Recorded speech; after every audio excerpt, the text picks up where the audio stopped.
삼성전자랑 SK하이닉스 먼저 보는데요. 사실은 그 두 종목의 차트가 그렇게 나쁘지가 않습니다. 지금 전공정, 후공정보다 가장 크게는 사실은 하나만 꼽으라면 무조건 엔비디아 관련 또는 AI 관련.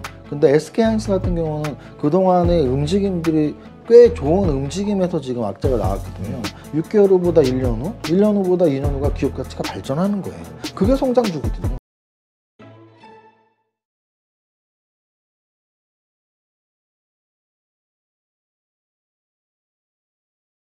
얼마 전에 이제 그 삼성전자 외국인의 매수세가 쏠리면서 엔비디아하고의 그 공급 계약이 맺으면서 6% 급등을 한 적이 있었죠. 그래서 많은 분들이 와 이제 시장 성격이 바뀐다라고 했는데 그 다음부터 지지부진하게 다시 내려오는 모습. 이걸 어떻게 봐야 될까? 아까도 말씀하셨지만 지금 반도체주에서 차기 주도주가 나올 가능성이 높다고 하셨는데 이제까지 하나마이크론이나 뭐 이스페타시스 그 다음에 또 하나가 어디죠? 한미반도체. 이 HBM 관련된 거 말고는 별로 움직이진 않았잖아요. 크게 움직이진 않았죠. 맞습니다. 일단 반도체 소부장 종목들은 워낙 많아요. 뭐 100종목이 훨씬 넘고요. 그 중에서 사실은 한 10% 정도, 10종목 정도가 뭐 2배 이상 오르는 정도였거든요. 근데 이제 거기에서 가장 중요한 건 그러면 예를 들어 2차 전지에서 30조 이상의 뭐 에코프로 또는 로봇주에서 4조까지 올라온 레인보우 로보틱스 이런 거를 봤을 때 삼성전자나 SK 하이닉스가 뭔가 움직여야지 반도체가 움직이지 않겠냐. 네. 그래서 걔네를 좀 주목하는 분들이 많고 저도 탑다운 분석상 반도체를 볼 때는 늘 삼성전자랑 SK하이닉스 먼저 보는데요. 사실은 그 두 종목의 차트가 그렇게 나쁘지가 않습니다. 지금. 왜냐하면 코스피 200종목 차트 다 돌려보면 200종목 중에 절반은 역배열이에요. 아 그래요? 연초 대비 떨어진 종목까지 있습니다. 심지어. 그리고 실제로 코스닥은 지금 연초 대비만 30%, 35% 올랐거든요. 거기에는 시총 1위, 2위인 에코프로비엠과 에코프로의 역할이 굉장히 컸고요. 반대로 거래소는 지금 연초 대비 많이 오른 것 같아도 암산으로 가능하잖아요. 2130에서 2550 올랐으면 한 400 올랐거든요. 400% 정도. 그러니까 400포인트 정도. 네. 그런데 2130에서 400이면 20%가 안 돼요. 한 15% 정도 올랐거든요. 그러면 거래소 평균값은 15% 상승한 거니까 삼성전자 15% 상승했습니다. 그래서 이렇게 보면은 사실 지수 대비 반도체 대장주도 그렇게 떨어진 거 아니다. 오히려 얘네들은 지수 대비 좀 더 올랐고, 뭐, 이런 말씀 드리긴 뭐하지만, 여러 금융주들 또는 지주사들 대부분 박살났거든요. 그렇죠. 역배열입니다, 대부분. 그래서 이런 애들이 떨어지는 동안 그래도 반도체 대장인 삼성전자랑 SK, 특히 SK하이닉스는 최근 몇 달 동안 좋았거든요. 그렇죠. 그래서 그렇게 보면은 얘네가 그렇게 많이 찌글찌글 바닥을 기고 있는 상태는 아니다. 이렇게 말씀을 드리고요. 그다음에 그 앞으로는 어떻게 될 것이냐 해서 아까 말씀하신 것처럼 삼성전자가 지난주 금요일날 6%가 올랐는데 6% 오르는 거는 사실 뭐 1년에 한두 번 있을까 말까한 사건이죠. 사건. 그렇죠. 그래서 그 사건이 있었기 때문에 더욱더 매일매일 시장 공부를 하는 사람들 또는 뭐 기사만 봐도 삼성전자가 6%가 올랐어? 뭐 이러면서 이제 굉장히 뭐 희망에 많이 차 있었겠지만 삼성전자가 6% 올랐다고 뭐 그 다음날 3% 오르고 또 뭐 5% 오르고 이랬던 적은 1년에 한두 번이 아니고 10년에도 몇 번 있을까 말까예요. 정말 지수 대세 상승장. 근데 지금 사실은 지수 대세 상승장은 아니거든요. 분명히 위에 계속 저항들이 있기 때문에 그럼 지수가 크게 움직일 자리는 아니니까 삼성전자가 하루에 6% 올랐다고 해서 굉장히 과한 욕심을 내긴 그렇다. 하지만 삼성전자의 차트가 굉장히 못난이 차트라거나 역배열 차트가 아니기 때문에 삼성전자도 작년에 비해서는 올해 훨씬 좋은 기대를 할 수 있고 특히나 반도체 소부장 거기에 말씀하신 HBM 또는 AI 관련 또는 DDR5 이런 거 관련해서는 계속 소부장을 찾아나가는 게 저는 좋다고 생각합니다. 네. 그래서 지금 이렇게 언급한 그 오른 주식들도 물론 있습니다만은 그 이제 HBM 관련주, 뭐 어떤 후공정 뭐 이쪽이잖아요. 네. 다음에 이 우리가 주도주가 나온다고 했을 때, 그러니까 상승이 된다고 했을 때 이 반도체도 이 소부장도 섹터가 워낙 여러 가지인데 어떤 쪽을 우리가 집중 공부하는 게 맞는 것인지 다들 혼란스러워하더라고요. 워낙 뭐 전공정이니 뭐 기판이니 워낙 많으니까. 너무 많은데 사실은 저는 이제 가장 크게는 뭐 전공정, 후공정보다 가장 크게는 사실은 메모리냐 비메모리냐의 구분이고요. 그리고 거기에서도 비메모리도 사실은 지금은 과거에는 그냥 시스템 비메모리였지만 지금 완전 AI 쪽으로 좀 더 차별화가 되어 있기 때문에 네. 저는 하나만 꼽으라면 무조건 엔비디아 관련 또는 아. AI 관련 으로 그래서 AI도 좀 구체적으로 뭐 차량용 또는 뭐 로봇용 이런 식으로 AI 관련 또는 엔비디아하고 직간접으로 관련 있는 이런 종목으로 좀 포커스를 맞추는 게 지금 상황에서 굉장히 좋은 그 범위다라고 말씀을 드려요. 왜냐하면 반도체 소부장은 정말 종목이 많아요. 근데 그 중에서 좁은 포커싱을 한다면 AI에 맞추는 게 맞다. 왜냐면은 세계적으로도 엔비디아 흐름이 가장 좋았던 이유 자체도 데이터 센터에서의 수요랄지 뭐 다들 AI 쪽이라는 거 알고 계시잖아요. 네. 그럼 우리나라에서의 반도체 소부장도 AI하고 좀 직간접적으로 관련이 있는 영향을 받는 그런 종목에 투자하는 게 맞다고 봅니다. 네. 근데 보통 그런 종목의 대표적인 게 이제 한미 반도체 뭐 이런 쪽이잖아요. 근데 이미 너무 오른 거 아니냐 이런 시각들이 있거든요. 더 오를 수 있겠냐. 근데 차라리 지금 그걸 사느니 엔비디아를 사겠다. 뭐 이런 얘기들. 그거는 이제 아까 말씀드렸지만 로봇 관련주가 많이 오른 거 아니냐 해서 레인보우 로보틱스가 10배가 나는 동안 뭐 한 2배 정도 또는 50%난 로봇주도 꽤 있거든요. 네. 마찬가지로 AI 관련주도 엔비디아 관련 또는 AI 관련으로 묶음을 했을 때 예를 들어 한 20종목 정도 있어요. 20에서 25종목. 근데 그 종목들을 이렇게 리스트업을 해서 차트를 보면은 1년 동안 얘는 한 50%밖에 안 올랐네? 이런 종목들이 있어요. 네. 혹시 뭐 이렇게 좋게 보시는 뭐 종목들이 있나요? 일단 뭐 사실은 아까 말씀하신 한미반도체 이런 것도 몇 조 이상짜리이기 때문에 뭐 리노공업이랄지 이런 종목들은 몇 조 이상이니까 상관이 없지만 뭐 2, 3천억, 3천억, 5천억짜리를 뭐 굳이 제가 말씀드릴 필요는 없고 대신에 저런 힌트는 드릴 수 있어요. 이 요즘에 자율주행이 좀 또 움직임이 나오고 있죠. 그렇죠. 그래서 차량용 반도체를 또 국한시킨다면 또 소수로 줄어드니까 그쪽 공부를 하시는 게 좋지 않을까 생각합니다. 그렇군요. 그러니까 차량용 반도체로 뭔가 접목이 될 수 있는 분야. 네. AI에서 더 한 발 나아가서 차량용을 저는 되게 좋게 보고 있는 게 최근에 현대오토웨버의 움직임이 심상치가 않거든요. 그 무거운 주식이 요번에 슈팅이 잘 나오던데요. 네, 그래서 이제 예전에 그 타픽 주식이었잖아요, 자율주행. 제가 말씀을 좀 드렸었고 그리고 이제 결국은 자율주행이라는 게 생판 자동차랑 관련 없는 산업에서 나올 수도 있지만 우리가 자동차 메이커에서 전기차를 만드는 것처럼 테슬라를 제외한다면 지금 세계에서 뭐 전기차를 만드는 브랜드들은 대부분 가솔린을 만드는 브랜드들이 중국 업체 빼고는 그렇게 본다면은 결국은 자율주행도 실제 현재 차량을 만들고 있는 그 주변 종목들에서 나올 확률이 높은데 거기에서 사실 현대오토웨버가 수혜를 보고 있는 거죠. 왜냐하면 현대차 그룹에서 그래도 여러 가지 정황상 시총이 적당하고 또는 지분 구조상 뭐 정의선 부회장의 지분이 있고 여러 가지들이 있습니다. 그래서 그런 것들에 의해서 좋은 사업의 영역에 포진이 되어 있다는 얘기죠. 현대차 그룹에서 성장성이 좀 들어갈 만한 사업들에 영향을 받고 있는 거죠. 그렇게 봤을 때 아까 제가 계속 말씀드리는 대형주가 움직였을 때 거기에 소부장, 중소형주를 봐야 되는 논리라면 그 무거운 현대차 그룹에서 압도적으로 지금 퍼포먼스를 보여주는 게 현대오토웨버인데 걔가 움직이는 이유가 그래도 자율주행과 연관이 있다면 당연히 그 자율주행 소부장 애들은 우리가 봐줘야 된다는 논리인 겁니다. 그렇군요. 조금 전에 그 삼성전자, SK하이닉스 좋게 말씀을 하셨는데 마침 그 화웨이에서 7나노 뭐 칩을 썼고 거기에 뭐 SK 하이닉스의 DDR5 칩이 사용이 됐다, 메모리가 D램이 사용이 됐다 해가지고 뭐 미국이 어떤 제재를 받을 거 아니냐 뭐 이러저러한 공보심으로 사실 금요일 증시에서 4%대 급락을 했거든요. 이것이 외국인이 참 많이 매도를 했어요. 이것이 추가적인 SK 하이닉스의 악재로 발전하면서 더 하락할 것이냐, 이거는 일시적 오해냐, 이거 가지고도 좀 의견들이 엇갈리는 것 같은데 우리 세무사님은 어떻게 보세요? 사실 뭐 이제 오늘 4% 빠지면서 나온 재료라서 사실은 좀 더 분석을 해야 되고 뭐 제가 아무 자료도 갖고 오지 않았기 때문에 그리고 또 하나는 그냥 일반적인 답변을 드린다면 일시적인 재료들이 있고 좀 더 영향을 받는 재료들이 있어요.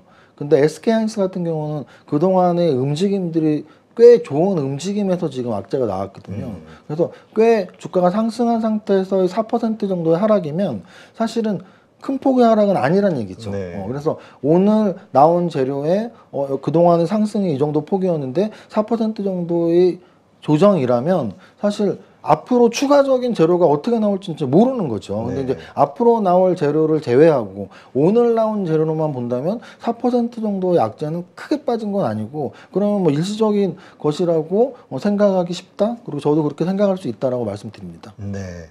지금 유가가 오르고 있잖아요. 그러면서 다시 인플레이션에 대한 걱정들이 나오고, 뭐 그러다 보니까 이제 국채, 미국채 금리가 오르고 이러한 현상들 때문에 지금 외국인 자금이 이렇게 좀 빠져나가는 거 아니냐, 신흥국 쪽에서. 한국도 그렇고 중국도 그렇고, 이러한 걱정들.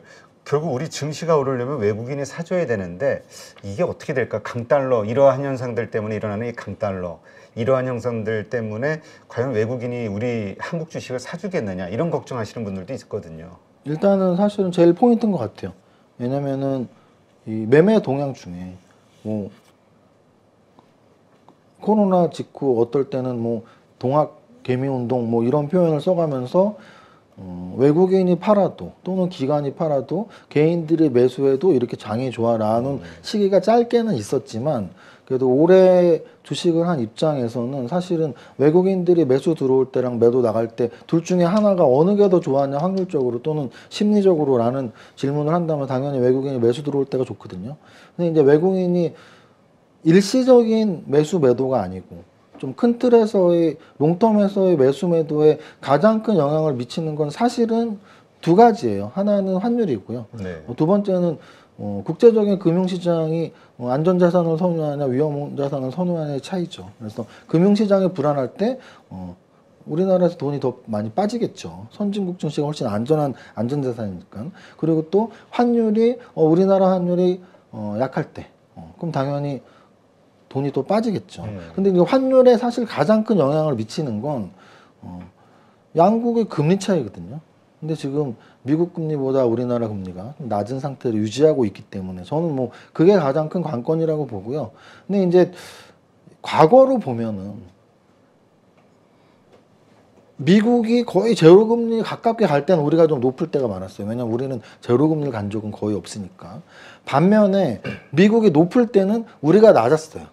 왜냐면 미국이 높게 올릴 때 우리가 그만큼 따라 높게 올리면 우리나라의 이 좀 아까 말씀드렸던 선진국보다는 더 위험한 이런 상태의 위험 자산들이 훨씬 붕괴가 빨리 올 수 있으니까 뭐 부동산 시장이랄지 아니면 우리나라의 금융 시장이랄지. 그래서 지금은 당연히 우리나라의 금리가 낮은 시기일 수밖에 없고 왜냐면 미국의 금리가 높은 시기니까. 그런데 이게 그러면 영원할 것이냐 해서 그렇지 않다라는 거죠. 당장은 아니지만 이미 9월이에요. 네. 이미 9월이고 미국의 금리 인하가 시작이 되는 단계에서는 우리나라가 그거랑 똑같은 속도로 내리진 절대 않을 거거든요. 그러면 다시 우리나라와 미국의 금리 차이가 좁혀지거나 다시 또 재역전이 될 확률이 높아지고 해서 이 지금의 외국인의 매도세가 아주 중장기적으로 계속 빠져나간다라고 보진 않습니다. 다만 어쨌든 팩트상으로 외국인들의 매도세가 있는 건 없는 것보다는 매수세가 있는 거면 당연히 안 좋은 상황인데 그 근거를 들자면 제가 생각하는 부분은 환율이고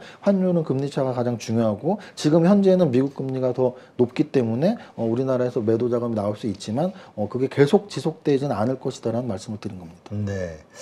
그 요즘 그 가치주에 투자하신 분들 이런 분들이 되게 그 속이 쓰리다고 그러더라고요. 왜냐하면 말씀하신 대로 성장 테마주들이 지금 많이 올랐잖아요.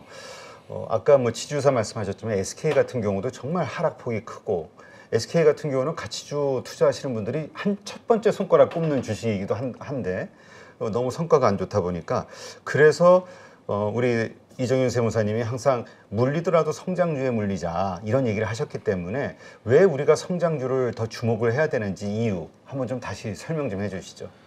네, 제가 쓴 책 제목이 성장주에 투자하라가 있어요. 한 2년 전에 썼죠. 그래서 성장주에 투자하는 이유는 이 가치주와 성장주의 정의 또는 구별을 할 줄 알면 성장주 투자가 좀 더 우리에게 유리하지 않을까라는 생각이 드는데요. 물론 정의는 다 다를 수 있어요. 왜냐하면 이게 뭐 어디 헌법에 나와 있는 것도 아니고 법에 나와 있는 게 아니기 때문에. 근데 통상적인 정의 또는 제가 내리는 정의를 먼저 설명을 드리고 그러면 이런 게 더 좋다라고 설명을 드릴게요. 가치주는 아까도 한번 답변에서 언급을 드렸지만 만약에 시가총액이 오늘 기준으로 뭐 1조짜리인데 8천억에 거래되는 거죠. 그러면 20% 싸게 거래되는 거예요. 그러면 저평가 가치주죠. 그럼 나는 8천억에 거래될 때 사면 얘가 다시 적정 가치인 1조를 받는다면 20% 수익이 나겠죠. 이게 저는 가치주라고 봅니다. 우리가 왜냐하면 가치주는 저평가라는 말을 많이 하잖아요. 저평가라는 얘기는 기준점이 있어야 된다는 얘기고 기준점이 만약에 있다면 그 기준점에서 싸게 팔리는 거니까 그럼 기준점은 적정평가겠죠. 자, 그럼 여기서 이제 두 가지 맹점이 존재하는데 과연 이 적정평가는 누가 알 수 있냐 해서 사실 정확히 아무도 모른다라는 거죠. 적정평가, 삼성전자의 적정평가가 얼마인지 계산해보라고 우리나라의 4대 회계법인에 물어봐도 다 값이 다를걸요? 외국인 메이저 금융사들한테 삼성전자의 적정평가 시가총액이 얼마냐고 하면 메이저 회사들이 다 다를걸요? 그런데 우리 일개 개인이 회계법인도 아니고 세계 메이저 금융사도 아닌데 삼성전자의 또는 SK하이닉스의 적정평가를 계산하는 건 굉장히 어불성설인 거죠. 네. 근데 그 적정 가치에서 저평가에 사야 되니까 적정 가치를 모르는데 저평가 어떻게 사요? 이런 문제가 있고 또 하나는 만약에 적정 가치를 평가할 수 있다 하더라도 그럼 1조짜리가 우리가 대부분의 공감대로 야, 저 회사는 1조 가야 돼. PBR이나 PER로 보면 대부분 평가는 그냥 PBR, PER로 하니까 자산가치 기준으로는 PBR, 수익가치 기준은 PER로 적정가치를 보통 계산하는데 야, 쟤는 PER, PBR로 보니까 적정가치가 1조 돼야 돼. 모두 공감을 했어요. 근데 그 종목이 그러면 1조짜리가 1,000억에 팔릴 수 있을까요?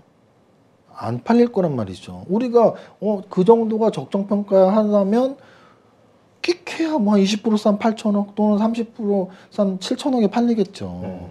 그러면은 7천억이나 8천억에 사서 기대 수익을 우리가 가질 수 있는 건 20, 30%예요. 그래서 저평가 가치주는 적정 가치를 평가하기도 힘들고 만약에 적정 평가를 모두가 할 수 있다면 싸게 사봐야 20, 30% 싸게 사니까 목표 수익은 20, 30%인 거죠. 반대로 성장주의 개념은 뭐냐면 성장주의 개념은 오늘보다 6개월 후가 회사가 기업 가치가 발전하고 6개월 후보다 1년 후, 1년 후보다 2년 후가 기업 가치가 발전하는 거예요. 그게 성장주거든요.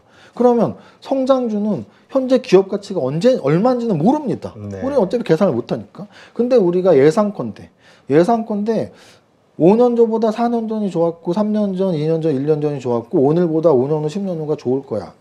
우리가 보통 말하는 애플, 테슬라 다 성장주의 반열인데 그들이 성장주라고 인정을 받는 건 10년 전보다 5년 전, 5년 전보다 3년 전, 3년 전보다 오늘이 주가도 올라 있고 성장 실제로 우리에게 보여줬기 때문이거든요. 그럼 성장주는 적정평가를 안 하더라도 이 종목은 성장주니까 사서 기다려보자. 그럼 여기서 맹점은 하나 있어요. 아까 저평가가 수익이 낮은 게 맹점이라면 왜냐면 수익이 높으면 그거는 잘못된 거죠. 그러면 평가를 아무도 못하고 있다는 얘기죠. 사람들이 평가를 비슷하게만이라도 한다면 뭐 10분의 1 토막으로 거래되는 저평가 중 있을 수가 없습니다. 20, 30%만 싸게 거래되겠죠. 반면에 성장주는 우리 모두가 야, 로봇은 성장주야, AI는 성장주야 라고 했을 때 그럼 앞으로 5년 후, 10년 후 성장할 때는 사면 되겠네? 맞습니다. 근데 여기에 맹점은 뭐냐? 적정평가 가치를 안 해도 되지만, 가치평가 안 해도 되지만 언제 얘네가 성장이 끝날지는 모른다라는 거죠. 지나봐야 안다라는 거죠. 그래서 성장주에 투자했을 때는 계속 귀를 기울이시고 그 산업이 또는 그 종목이 계속 성장하고 있는지 재무제표에 지금은 적자지만 매출이 나오고 흑자로 전환하는지 또 턴어라운드 한 다음에도 매출과 성장이 계속 지속해서 올라가는지 이런 것들을 계속 보면서 언제까지 보유할 거냐의 업데이트만 계속 된다면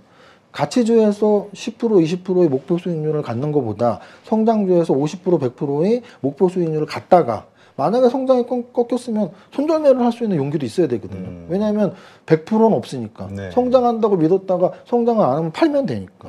근데 그 파는 시점이 턴베거가 났다면 1000% 수익 난 거고 내가 샀는데 사자마자 성장이 꺾여서 흐지부지 됐어? 그럼 빨리 손절매 뭐 20% 30% 하고 나와야죠. 그래서 사실은 성장주 투자는 저는 손절매가 필수라고 보고 있는 사람입니다. 네. 저평가주 투자는 손절매가 필요 없어요. 왜냐하면 나는 싸게 샀으니까. 계속 버티면 되니까. 싸게 샀는데 손절매한다는 건 그건 자기가 평가 가치를 잘못한 거예요. 가치 평가를.